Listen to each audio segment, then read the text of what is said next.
साल 2020 अब खत्म होने को है और इसके साथ ही अब लगने वाला सूर्य ग्रहण इस साल का आखिरी सूर्य ग्रहण होगा।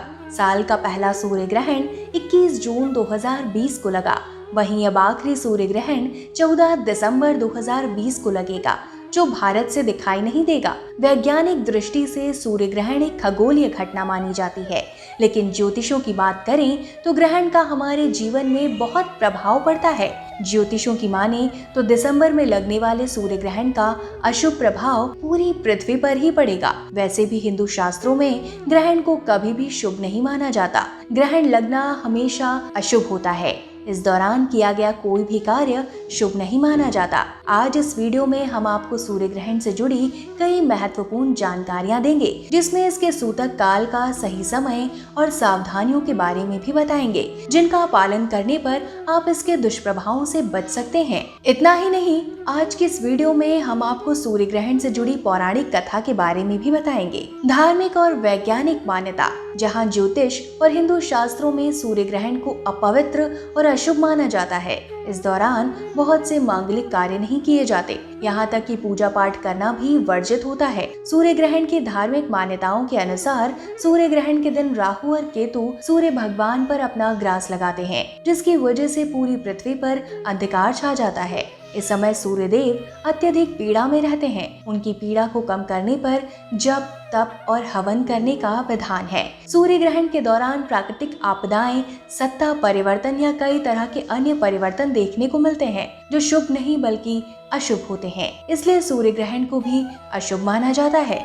लेकिन वैज्ञानिकों की माने तो सूर्य ग्रहण तब होता है जब चंद्रमा पृथ्वी और सूर्य के बीच में आ जाता है, जिस कारण सूर्य की किरणें पृथ्वी तक नहीं पहुंच पाती, जिसे सूर्य ग्रहण कहते हैं। वैज्ञानिकों का कहना है कि सूर्य ग्रहण को कभी भी सीधी आंखों से नहीं देखना चाहिए, बल्कि इसे देखते समय काला चश्मा या विशेष उपकरण के द्वारा ही देखना चाहिए। सूर्य ग्रहण के दौरान सूर्य से बहुत सारी हानिकारक सोलर रेडिएशन निकलती है, जिससे कि हमारी नाजुक आंखों के टिश्यूज डैमेज हो सकते हैं, जिस कारण आंखों की रोशनी तक जा सकती है। सूर्य ग्रहण का सही समय। सूर्य ग्रहण 14 दिसंबर 2020 की शाम 7:30 बजे से 15 दिसंबर 2020 को 12 बजे तक रहेगा। इसे भारत से नहीं देखा जा सकता, लेकिन यह प्रशांत महासागर से आसानी से दिखाई देगा। सूतक काल का समय और सावधानियां। आपकी जानकारी के लिए बता दें कि हिंदू शास्त्र और ज्योतिष के अनुसार ग्रहण शुरू होने के 12 घंटे पहले से ही सूतक काल लग जाता है और ग्रहण पूरा होने के कम से कम 12 घंटे बाद तक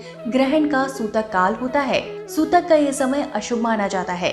हिंदू धर्म में ग्रहण लगने के साथ ही सूतक लगने पर कई तरह के कार्य नहीं किए जाते। 14 दिसंबर 2020 को लगने वाले सूर्य ग्रहण का सूतक काल मान्य नहीं होगा, लेकिन फिर भी हमें इस दौरान कई सावधानियां बरतनी चाहिए, जिससे कि हम सूर्य ग्रहण के बुरे प्रभावों से बच सकें।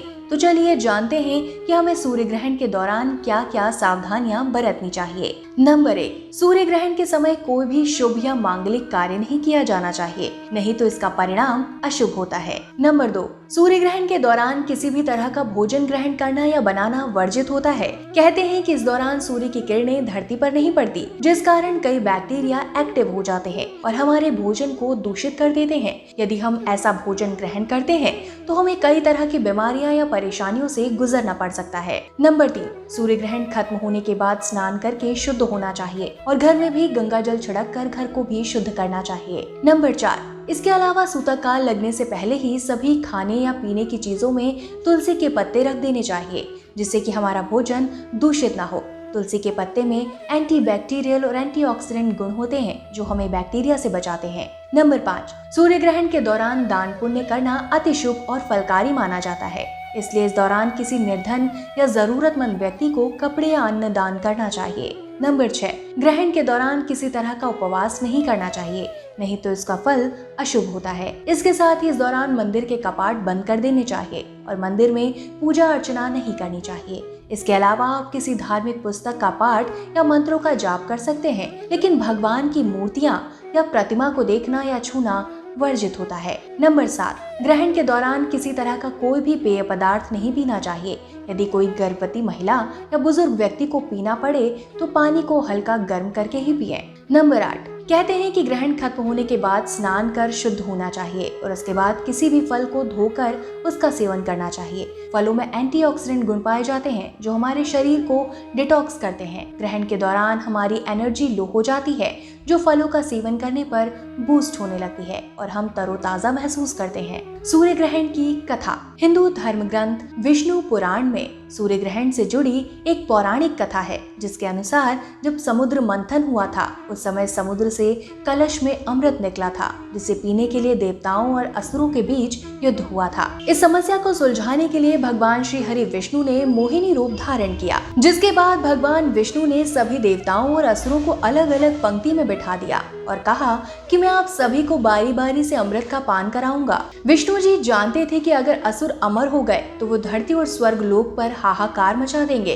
इसलिए उन्होंने केवल देवताओं को अमृत का पान कराया और असुरों को केवल पानी दिया। उन्हीं में से एक असुर को श्री हरि विष्णु के मोहिनी अवतार पर शक हुआ और वह चुपचाप असुरों की टोली से उठकर देवताओं का रूप धारण कर देवताओं की जगह पर आकर बैठ गया। फिर अपनी बारी आने पर अमृत का पान करने लगा। तभी सूर्यदेव और चंद्रदेव ने उस असुर को पहचान लिया और भगवान विष्णु को इसके बारे में बता दिया, जिसके बाद भगवान विष्णु ने उस असुर पर अपना सुदर्शन चक्र छोड़ दिया। सुदर्शन चक्र से असुर का सिर उसके धड़ से अलग हो गया, लेकिन तब तक वो अमृत का पान कर चुका था जिस कारण उसकी मृत्यु होना असंभव हो गया। उसका सिर धड़ से अलग तो हो गया लेकिन वो मरा नहीं। हिंदू शास्त्रों के अनुसार उस असुर के सिर वाले भाग को राहु और धड़ वाले भाग को केतु कहा जाता है। कहते हैं कि हर साल सूर्य और चंद्र से अपना प्रतिशोध लेने के लिए वो उन पर ग्रास लगाता है, जिस कारण हर साल सूर्य और चंद्र ग्रहण अवश्य लगता है।